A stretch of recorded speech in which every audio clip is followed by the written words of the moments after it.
What's up, everybody? Liam O'Reilly, Vermont economic realtor. Hope you're doing well.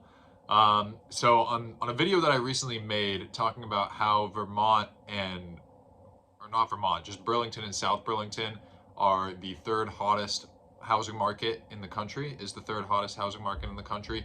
I received a comment by one of the viewers, Jeff. Jeff, thank you so much for your comment. Really appreciate it.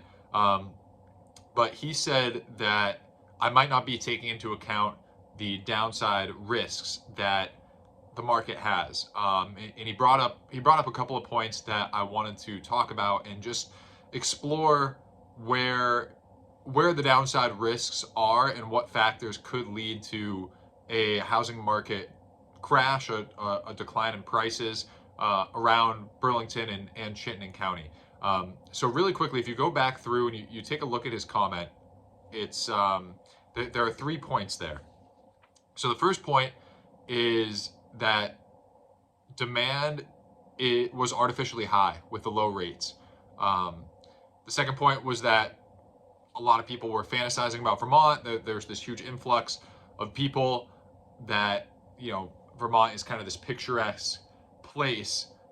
And once you get here, it might be a little different once you experience Vermont life for yourself. And then the other one was that Vermont's been hot for a while. Homes might have been overbought, so now they're going to be oversold in the future, which I'm not going to touch on that point because I have some really good data about that from the 2007-8 crash and what happened with the run up there and prices. But basically, I think the data shows that the overbuying and overselling aspect, at least, it isn't likely to happen here in Vermont.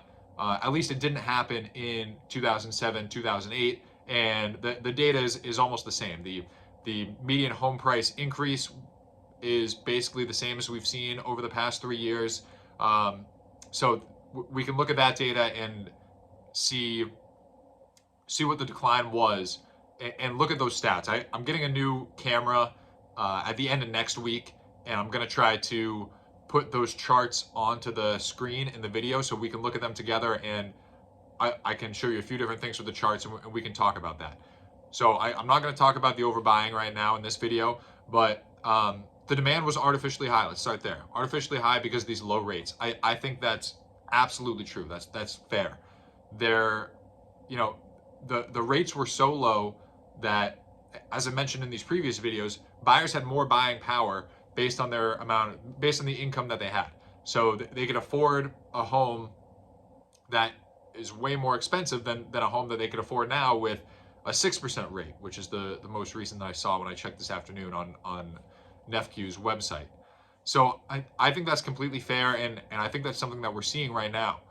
Home buyer sentiment is the lowest it's ever been since they started tracking it in 2011, and it continues to drop. So home buyers aren't very confident right now. Affordability is very low, like we've discussed in other videos.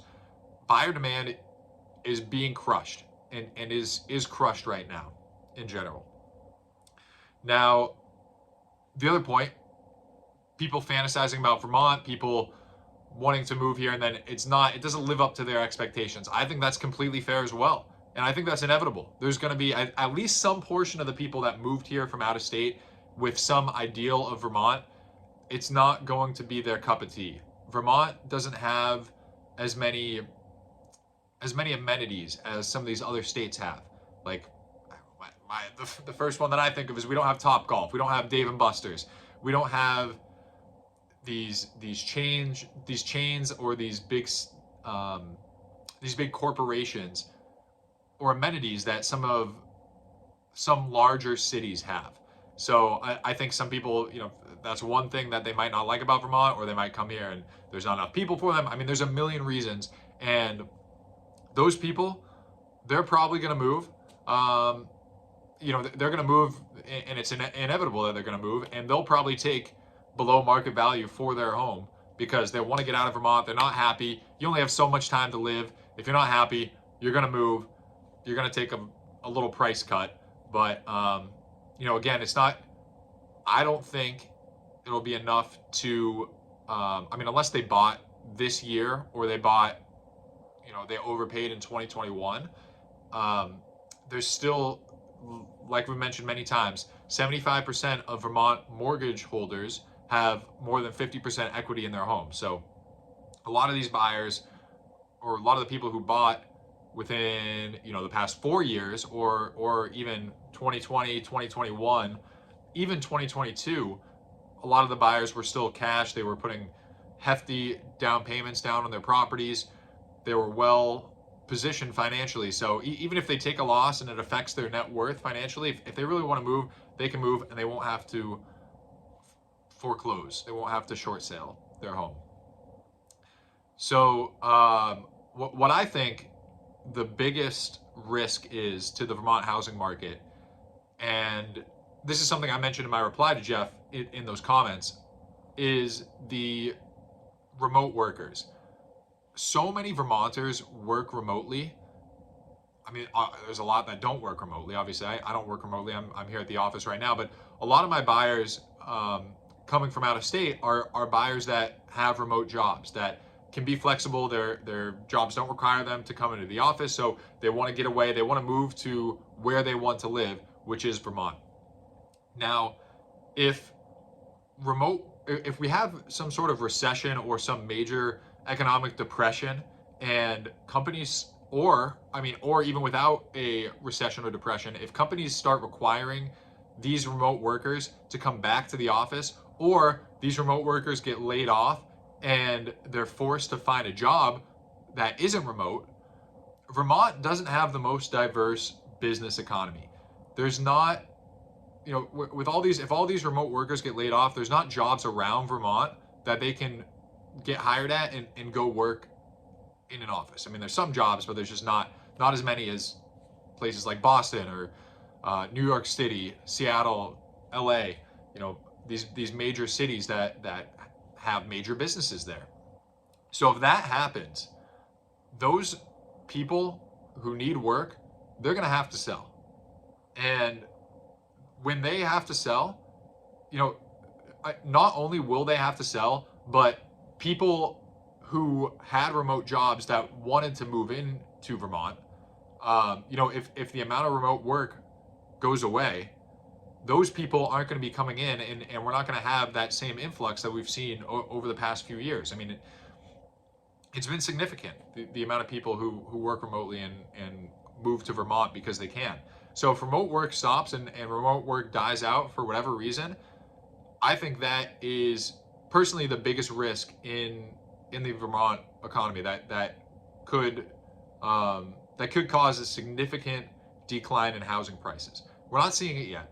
At least I'm not seeing it yet. I personally, we don't have any sellers with our agency right now that their remote job is requiring them to go back into the office, or they got laid off from their remote job, so they need to go find work somewhere else. That's not something that we're seeing yet, but if that does happen coming into the future, which some people are predicting, I think that could really hurt real estate prices around Vermont. Some other things, there's some downward pressure in certain pockets of the market, like I've talked about in other videos. The vacation home market, second home market, from what I've seen, I haven't looked too closely at the data, but just from my experiences around the market and talking with other realtors, vacation homes are starting to slow down more than single family homes. They're sitting for longer, and a good example of this is Stowe, Vermont. Homes are sitting longer than they used to. There's just not as many buyers looking for that vacation home, especially high-end vacation home, as there were 6 months ago.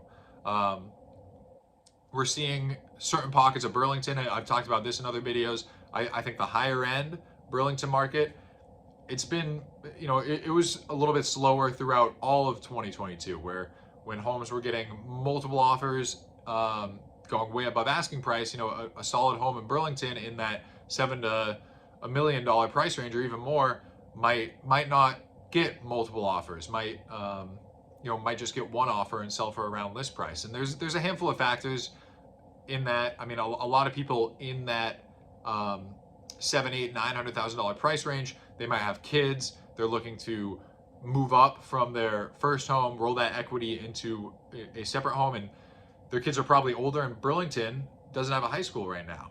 I don't know if you folks know that, but the current high school was deemed as dangerous because of the materials, the building materials found in the school. So they don't have a high school right now, and they're currently, they just passed in the most recent elections here, in the most recent polls, they just passed to build a new one, and it's going to be, it's going to be a great high school when it's all said and done. But right now, the high school students are going to school out of the old Macy's downtown. So I don't know. That's just one of the downward pressures on Burlington itself. But anyway, Jeff, thank you so much for your comment. Let me know what you guys think. Please leave a comment or reach out to me directly. Would love to know your thoughts on this. And if you have any real estate needs, looking to buy or sell a home around Vermont or in other parts of the country as well, I'm happy to help you in Vermont and happy to find a realtor for you in another part of the country. All right, everybody. Lee Morale, Vermont Economic Realtor. I'll see you guys in the next video.